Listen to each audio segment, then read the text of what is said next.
Pumapalag naman pala yung rapper na pastor na top global reader.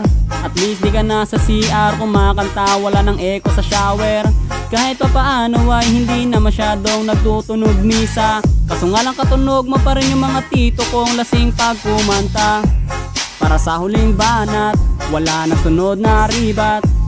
Tatapusin lahat, obvious na yung panalo. Pag nilapagan ko na ng para, pati maligno magagampala. Rapper ng Land of Dawn, baka rapper ng lumpia yun. Kahit isama mo pa si Sinyo, Tipsy DK, Ram o Saito, Glock 9 Looney mag-rhyme. Winner ako every time, yung tono mo ay sumasala. Lyrics di ko mo konekta, babaw pa ng bara. Ganyan ang rap ng Abnoy. Oi, oi, oi, oi, é pra quebrar.